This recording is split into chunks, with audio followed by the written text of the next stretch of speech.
Hello, everyone. Welcome to Grid Live Pre-Race. Joe Sammiego here, along with Joshua Birch from Joshua Birch Motorsports and Amanda Kaufman. Very excited to have Amanda back, especially after your trip to Indianapolis, where we all wish we were for the month of May. And a big thank you to our Patreon subscribers calling the show, Mark Robin, and our newest one, David. Help us get to the track like Indianapolis more frequently. Invest in the grid. Once we hit $500 a month, we'll be doing that. And you could do a one-time or multiple contributions where you set the amount on Buy Me a Coffee. Link in the video description. And of course, we're going to be talking about F1 NASCAR special Indy 500 pre-race tomorrow, 11 a.m. Eastern. And we have a fan from Iowa City watching. Tim, thank you so much. Be sure for everyone in the chat room, share your questions, comments as we talk F1. The best part of the Monaco Grand Prix race weekend is always qualifying, and it really delivered today. It looked like Fernando Alonso was going to get his first pole for Aston Martin, but at the last second, literally as time ran out in Q3 by 0.084, Verstappen takes another pole this season. Alonso second, and Charles Leclerc for right now is in third. Closest championship contender for Max Verstappen, Sergio Perez, he is last, 20th. Overcommitted into that first corner, into the wall, most likely going to be changing the gearbox, we assume. So, Amanda, I got to ask you, with Perez all the way back in 20th, he said post-race, if this is a normal race, no shot at points. Verstappen, he's up front. Monaco, after this race, we're 27% of the way through the season. Could Max Verstappen already have one hand on that championship? Yeah, Joe. So crashing out in Q1 for Perez was definitely a huge blow to his hopes of contending and competing with Max in this race, and definitely is going to have a negative effect on his championship bid. And I think that it was obviously not what he was looking for, and it's going to take rain or some crazy circumstance for him to really be able to make any difference from the back, especially at a track like Monaco. I think his weekend's pretty much done. So I think for Perez, it's a huge missed opportunity. He usually does so well on the street circuits, and Monaco, a race that he won last year, could have been his chance to close up the gap to Max, but instead he's slipping further back, which I think is why people struggle to list him or name him or have confidence that he'll be able to challenge Max in the long run. Absolutely. Just taking a look at the standings after qualifying as well over there, and I believe the championship we've got coming in, I think Verstappen, if he gets it on top tomorrow, is looking good. Just see what Fernando's going to say. We cannot, take it for granted that all three cars will finish the race, with no issues. This is Monaco, and it's going to be demanding. Max, you going to help him? I like to see Fernando win, but I also like to see myself win. It's good. Yeah, it's a tough one. I'll think about it.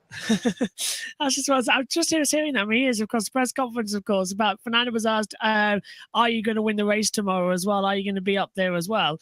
And he said it's going to be tough to see all three of the top three finish the race as well, because Monaco is so demanding. But Alonso, he's definitely on it, wasn't he, as well?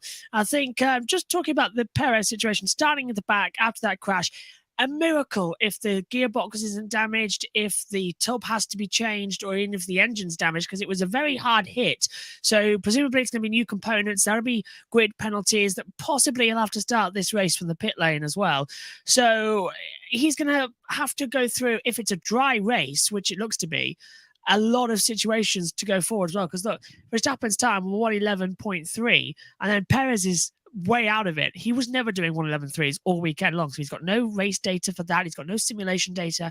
It could be a wet race. Rumor is it's going to rain during the Porsche Super Cup race in the morning, dry out for the race, and then have more rain in the middle of the race. So that looks like it could be a dry start with a greasy track, and then we're going to go for more wet weather later. So if, as like Amanda said, it's a crazy race like that with weather, we could see Perez move up the order. Pit stops are key around here. It's a two-stop race strategy, at maximum. You could get away with a one-stopper, but with these conditions and the way the track's been this year, heating up the tyres, it hasn't gripped up as much as we want to. It's looking to be a two-stopper. So putting Perez on the hard tyres at the start of the race to let him go longer into the duration is going to be key. And then try and get lucky with the second safety car situation with the second pit stop as well coming into it. So it's not over just yet for Perez in the title. I think Verstappen's had one hand on it, though, since preseason testing, personally. But I'm thinking where the likes of Mercedes coming back into the mix, Aston Martin coming into it as well. I'm liking the look of the closeness we're having after the opening 5 races, where Red Bull were always going to have this advantage. Once we got to Imola and obviously now Monaco, the upgrades that have come are starting to show their effects. And I can't wait, actually, for the Spanish Grand Prix next weekend, when everybody brings the upgrades, bar Red Bull, who've got hit by the cost cap. So this season's going to close right up. We remember Brawn in 2009 winning 5 of the opening 7 races. And look how close they were chased down in the second half of the year because they couldn't develop the car. Same thing for Red Bull. So it's not over yet. Not over yet. It looks, I have to agree with you. At the preseason testing, Verstappen had one hand on the championship. Some bad luck, I think, will help the others, but it's going to be really interesting. And Barcelona, now we don't have that weird sort of chicane before the front straightaway. I think this is going to be a very interesting race. But of course, Monaco for Perez, best thing you can do is just try to utilize strategy and hope for rain in a crazy race, but don't want to be a part of a safety car because of a crash. Now, Josh, one driver that could potentially be facing some issues, Charles Leclerc. There's an investigation because it was pretty clear in the tunnel, he impeded Lando Norris' fast lap. Granted, Lando Norris, they put that car together. We don't know exactly what he did, but he had to let off the gas a ton. What penalties could Charles Leclerc be facing? Do you think he's going to get that penalty? I think he will, because as we heard from Lando Norris talking with Sky F1's Natalie Pinkham, it's a gentleman's agreement, and also a thing by the race director as well, saying if you're backing off anywhere, please don't back off in the tunnel. Do not go through it slow in the tunnel because it's such a dangerous point of the track, blind, tight, so don't go there. And that's exactly what Charles Leclerc ended up doing. He backed off in the tunnel and he impeded Lando Norris. So at the moment, it looks like we're going to see a penalty for Leclerc. It could be as simple as a 3-place grid penalty. It could be harsher, go 5, 10. It could even be a disqualification from that qualifying session, which they're allowed to do. And they could send him right to the back of the grid and make it start again. So there are penalties upon penalties that could be done. More than likely, we'll see either a 3 or a 5-place grid penalty. But it's a question of if Lando was improving, how much was he improving that lap? And obviously, he's blocked him and impeded. So in the past, we've seen exclusions from qualifying for blocking other people because you're not allowed to do it. Because it was in the tunnel, it could be. So I would say it'll either be one of 2 things. A 5-place grid penalty, because that is pretty much the standard, or an exclusion from qualifying. But we're not going to know for another hour while they wait for the drivers to get up there from their media briefings. So we'll wait and reveal all tomorrow, getting ready, and check out the grid ranking and my Twitter account, and we'll send you all the news. Joshua mentioned definitely all the news and, of course, a lot of action. Be sure to follow Grid Rank on Twitter. And, of course, Joshua Burst's channel, link in the video description. Don't want to miss his Indy 500 watch along tomorrow. Busy day for Joshua overall. It's going to be really interesting to see what happens. Joshua, you were talking about how close everybody's getting together. Amanda, we saw in the qualifying as well. 6th place and 8th place right now, Mercedes. Lewis Hamilton leading George Russell. The car, it just seems to be struggling, almost sluggish on the track. But besides the Ferraris, the Red Bull of Max Verstappen, and Fernando Alonso, some surprises. Alpine, 4th place, Esteban Ocon. And we saw Pierre Gasly at one point had the pole, a fast lap. He's starting 7th. We know this track's going to be very hard to pass. Strategy could be really big. And it seems lately the Mercedes drivers just do not seem to work that great in Monaco. Could Alpine bring the fight and have one or both cars finish ahead of the Mercedes? Yeah, I'm sure the Mercedes camp is definitely a little bit disappointed, Joe, with those upgrades that you mentioned, and how they've seemed to play out throughout this qualifying session, certainly, as well as the rest of the weekend. So it'll be interesting to see if it at all changes their race pace. But as we know, Monaco's like traditionally a incredibly difficult track to be able to make any passes at all on. So I think that with both Alpines in front of the Mercedes, I think that it'll be difficult for Russell to overtake both Alpines, and I think that they could potentially finish in front of the Mercedes this weekend, and that would definitely be a blow to the Mercedes camp's confidence in terms of how they're progressing throughout the season and they're not being able to make the steps forward that they had hoped for. Two things I've just seen as well. Stefan Wilson has just tweeted, "I'm back," and he's standing up with a back brace as well. The second is that I've been told that Leclerc and Norris have now seen the stewards, so they are waiting on things as well to hear from the stewards. That's more things we'll get tweeted on. No, won't fit in my back pocket because I've got the transmitter pack behind me. Okay, so I think let's not forget, Alpine have outdone themselves this weekend. Absolutely have. They were quick in practice, but then they really stepped up for qualifying. And at one point, Esteban Ocon was on pole position. After the first runs, he had pole, and that was unbelievable. He could start third on the grid. Leclerc is going to get a grid penalty. That's 100%. He can't not. So we've got now the position of a fantastic run for Esteban Ocon, starting third on the grid. And we've already heard from Alonso and Verstappen, and Christian Horner said it as well, that the start between them two is going to be no holds back. It's 210 meters that could decide whether or not Esteban Ocon wins tomorrow's race or not. Alonso has to get ahead of Verstappen, otherwise it's race over. Verstappen knows he has to stop that, otherwise it's game over for him.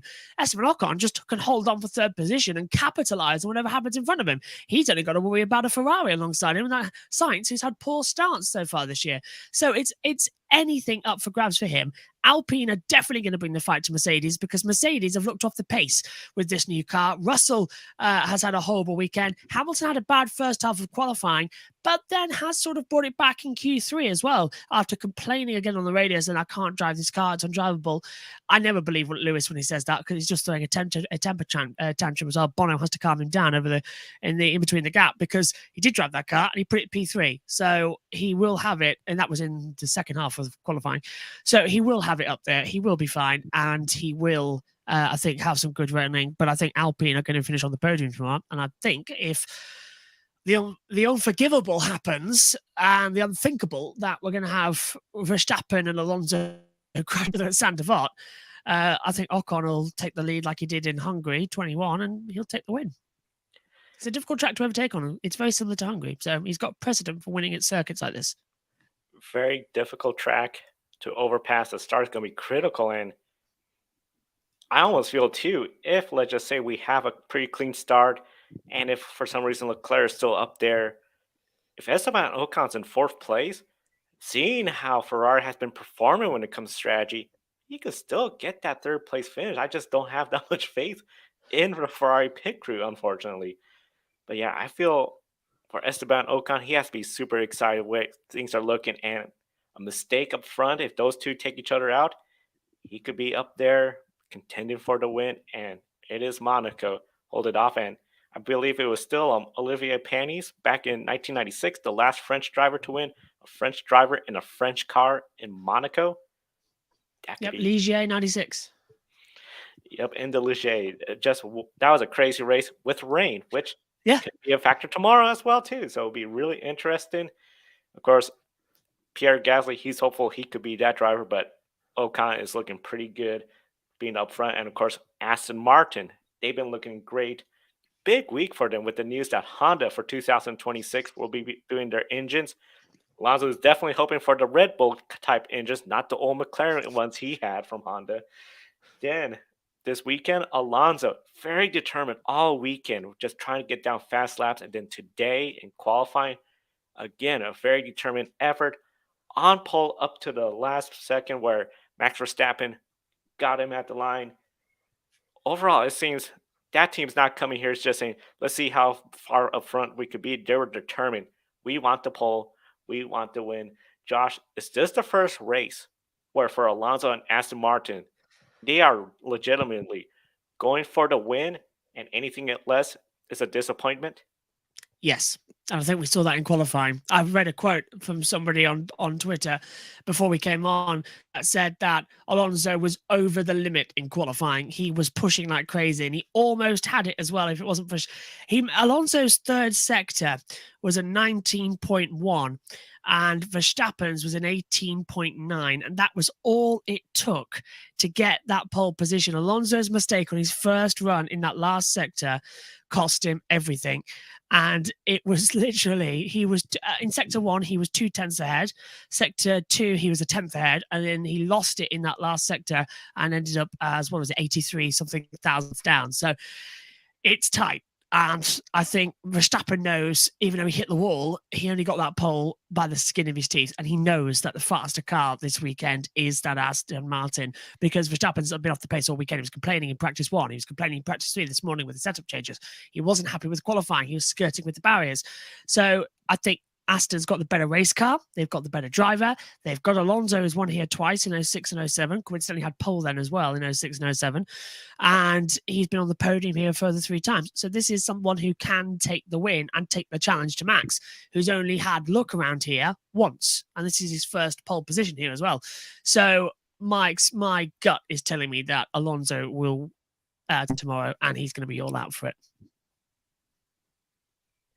And then we have a comment in the chat here from Adam. He says, I remember Monaco 1996. It was Panini's only win in F1.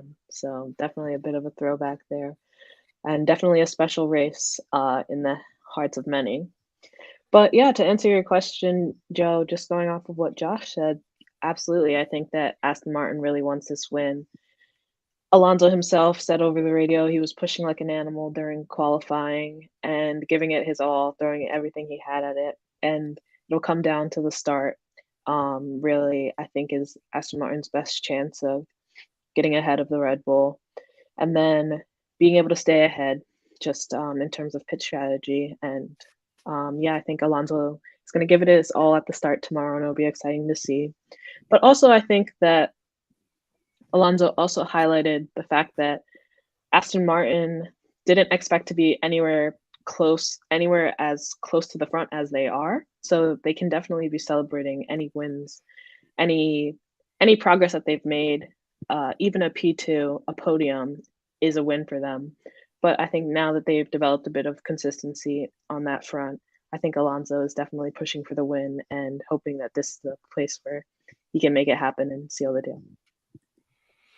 It'll be really interesting to see if Alonso can push for the win. And knowing, as Joshua had mentioned about the upgrades coming, Aston Martin has been this good. If they have some more stuff to show up in Barcelona, look out, everybody. And especially look out Red Bull.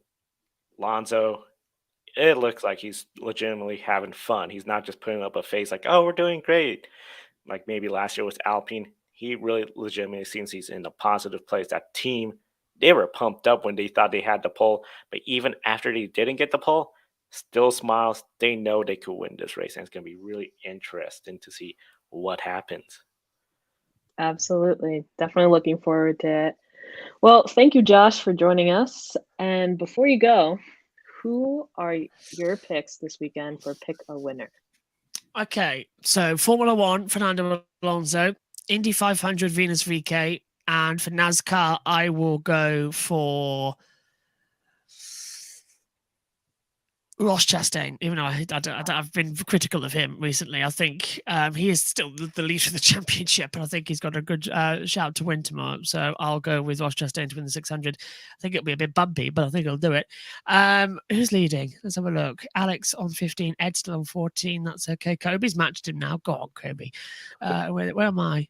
I'm on 7. Josh T's on 11. I'm really not good. Oh well, we've got some doubles in Jakarta next week. That'll get me up as well. But I'm thinking Venus VK might do it because he's sort of coming back for the fairy tale, isn't he? Engine failed on Friday, qualified by the skin of his teeth, finishes second. I think he's going to have it as well going in. I don't think Alex Plough's going to do it. I think it'd be too much for him to have GMR Grand Prix pole position and the win. I think it's a bit too much. Ben's gone, what? Verstappen, Dixon, Larson. Dixon for the 500 again? Blimey. He's only won it, what, twice? Or something, 3 times maybe?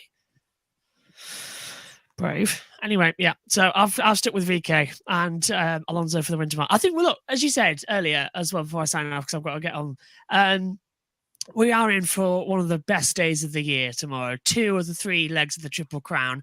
Monaco is now looking exciting, coming from the best qualifying of the year. But I think we're going to have one of the best races of the year because it's all shaping up nicely. And I think we're going to have a great Indy 500 as well. And I think there's another man who's got 2 of the 3 Triple Crown on my screen right now. One, Pablo Montoya, who's won at Indy, who's won at Monaco, and he's not there as well. But yeah, all looking fantastic as well. But yeah, that's me done. And I will let you guys get on with the rest of the show and have a great one in NASCAR. All right. Thank you, Josh. Yeah, definitely interesting picks. So moving on to NASCAR. The NASCAR Cup Series is in Charlotte for the final race of the Carolina month of May. We started in Darlington, moved to North Wilkesboro, and now we're wrapping things up with the Coca-Cola 600. Kyle Larson dominated the All-Star race, and William Byron won the Goodyear 400. And Bubba Wallace managed to finish top 5 in both races. Those 3 were the only 3 to finish in the top 10 of both mile and a half ovals, not counting Atlanta with the pack racing. So, Joe, Kyle Larson is listed as the favorite for the weekend, but is that overhyped after his performance in the All-Star race? I do think that is overhyped because the thing for me with Kyle Larson is that consistency he does not have. He's up towards the front or he's in a crash. Granted, we know some of those crashes have been out of his control, just bad luck. Happened to be sometimes, as Joshua mentioned, started by Ross Chastain. Kyle Larson does not have the consistency. I don't think he is an easy pick for everyone to pick a winner, for the folks betting in Las Vegas or in the casinos. I think this is going to be a very chaotic race. I'm looking at Bubba Wallace. He's riding a lot of momentum. He had a great last 2 weekends with Darlington, where he felt he should have been higher up. The All-Star race, where it was just Kyle Larson ahead of him. He's done good at the 2 mile and a half ovals that are not Atlanta pack style racing. I see Bubba Wallace as a potential contender for this race. And William Byron, he won at Darlington. Granted, it was because of the mess with Chastain and Kyle Larson. He is fast. I could see him getting the win at the Coca-Cola 600 and that famous number 24. I think there's a lot of contenders in this race. Before we go, a couple of comments in the chat room. Ben saying Dixon only won 2008. Adam, it's a wet weekend in Charlotte. Don't see the Coca-Cola 600, so it's going to be really interesting to see what happens. And then the 600 might be okay, but it's going to be really interesting. And of course, we'll be following that on Grid Network all weekend. But Amanda, like I said, I think Kyle Larson is not the shoe-in for this weekend. Yeah, Joe, you mentioned a little bit about the chaos of the weekend and the potential for a chaotic race. And last year we had a chaotic race with 31 lead changes and 18 cautions and a 5-hour and 13-minute race. It seemed like the race that would never end. That was the first season of the new car. Now we're in the second season, and the parity level is going away, or compared to last year. Do you anticipate another chaotic race similar to last year, or could we see a handful of drivers dominate this race this year? I anticipate we're going to see 5, maybe 6 drivers are going to have cars that are easily going to be out there for the win. I anticipate William Byron, Kyle Larson, they're going to be very fast as usual. Denny Hamlin, maybe Bubba Wallace, and Christopher Bell.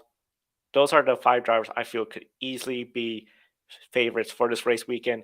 I'm going to throw in there as well, too, Martin Truex Jr. He got that win, so he doesn't have that streak of winless start. We know he could dominate this race. If he has a good car, he's going to be fast. Everybody else, I think they're going to be trying to just stay in those top 10 positions throughout the race and hopeful for some cautions out there. We know last year, William Byron said it. It felt like you were just on the edge of control with these cars. If that's the case, that's going to make it where we're still going to see a chaotic race. Do I anticipate it to be as chaotic as last year, where it just seemed like we had no clue who would win this race?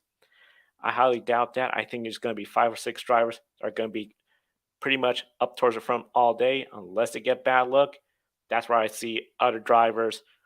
Because overall, I don't feel Penske is exactly going to be one of those top 5 or 6. I think they're going to be more reliant on those top 5 and 6 having bad luck, using strategy, timing of the cautions to be up towards the front.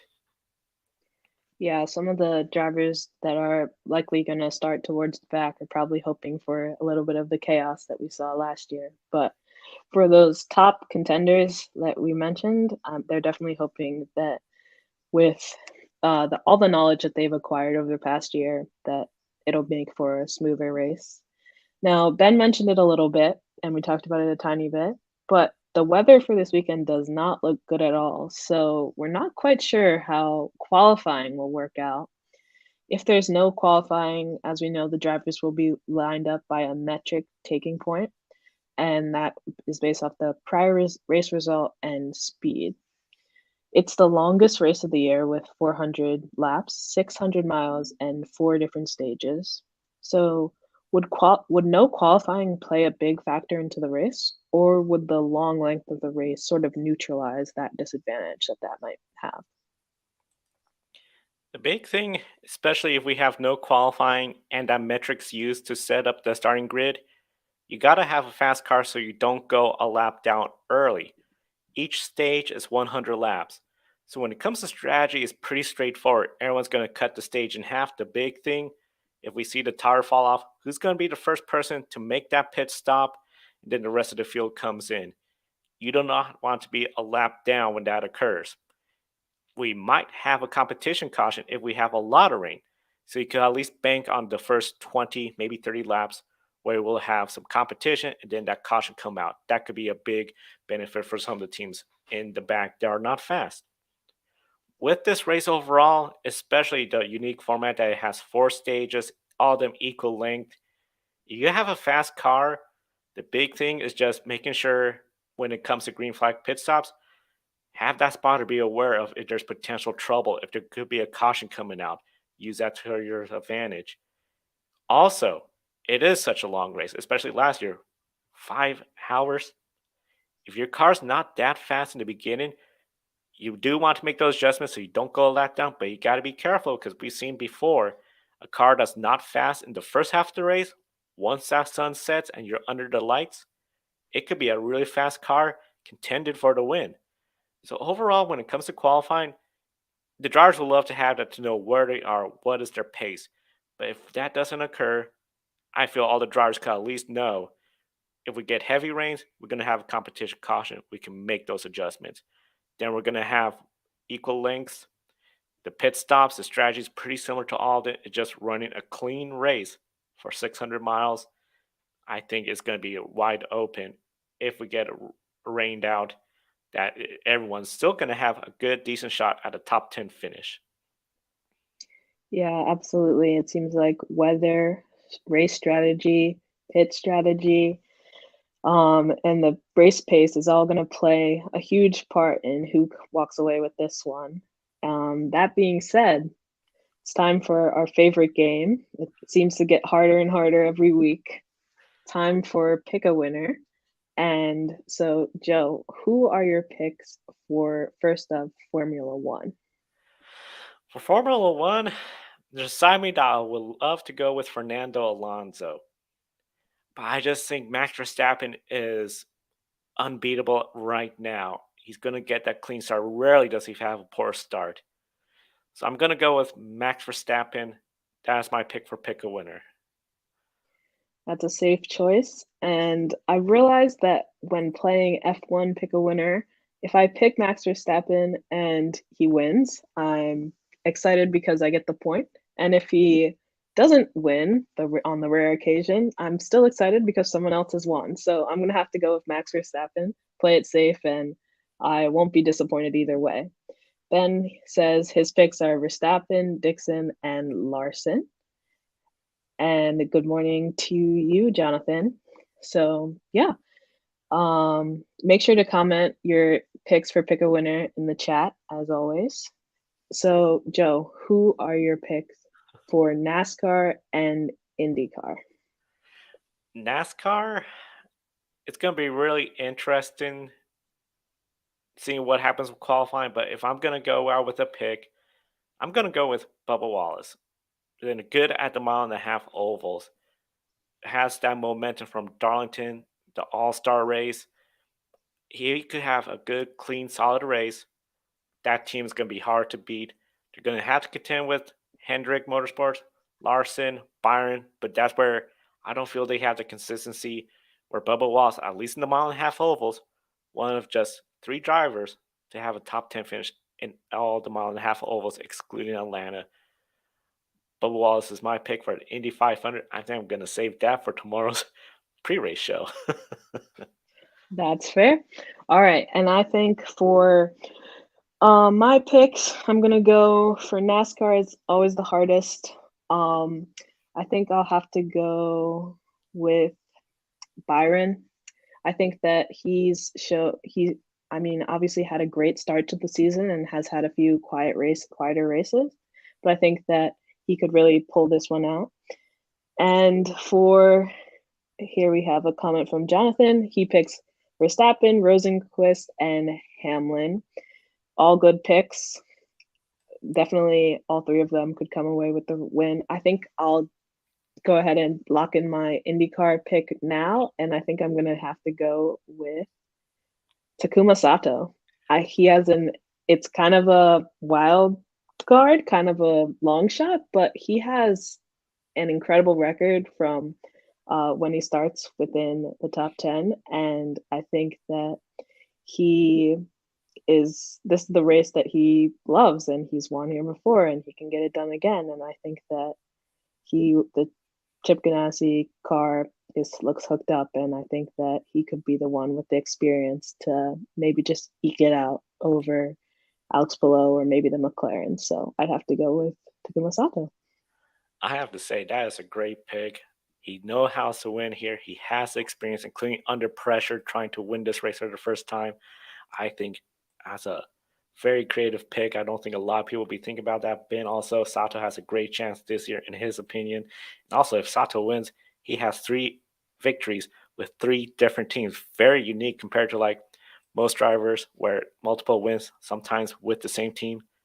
Chip Ganassi, Andretti, and Ray Hall. Of course, when Ray Hall was much more dominant back in the early, late 2010s. So it's going to be really interesting to see Takuma Sato. And of course, we're going to be both of us on the air along with Ben as well as Kobe for the pre-race show tomorrow, the Indianapolis 500 pre-race show, 11 a.m. Eastern. We're going to take you up to the 12 o'clock noon hour.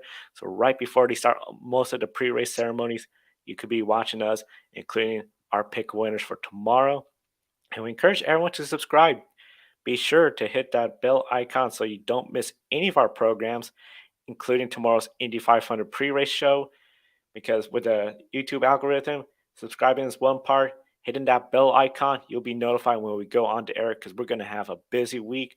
The wrap-up show will be on Monday, noon Eastern, due to the length of the Coca-Cola 600. Hopefully they get it all in on Sunday, or else we're going to be having some adjustments. But then, of course, Grid Encore later on the day, where they're going to recap ARCA, the trucks, Xfinity, as well as Formula 2, Formula 3, and Monaco. So a busy week for us here. Of course, invest in the Grid Network through Buy Me a Coffee, where you can do a one-time contribution, set the limit, or our Patreon, where each and every month you invest in the Grid Network, goes into helping us pay the bills. Stay online and be at the track because we're going to have a busy month of June where we're going to have the NASCAR Xfinity Series next weekend here in Portland. We're going to be at the track later on, Formula E. So it's going to be very busy. Ben's going to be potentially coming out to Portland. So overall, a lot of great stuff happening here in the Grid Network. And of course, Amanda, as well as Matthew Bro. You can find their articles on Formula One and NASCAR on gridranking.com. One more comment from Ms. Johnson. Sato is a great pick, has been near the front for almost every session, and I believe he was the fastest for Carb Day, too. So it's going to be really interesting to see what Takuma Sato can do and if he could be a 3-time winner. And of course, that's all tomorrow, our pre-race show, 11 a.m. Eastern, 8 a.m. Pacific, Indy 500 pre-race. For Amanda Kaufman, I'm Joe Samaniego. Thank you for watching today's program. We'll see you next time and enjoy the races. Thank you for watching us right here on YouTube. Be sure to subscribe and check out some of our other videos, including Life on the Grid, where we interview folks from the motorsports industry. Thanks for watching. We'll see you next time.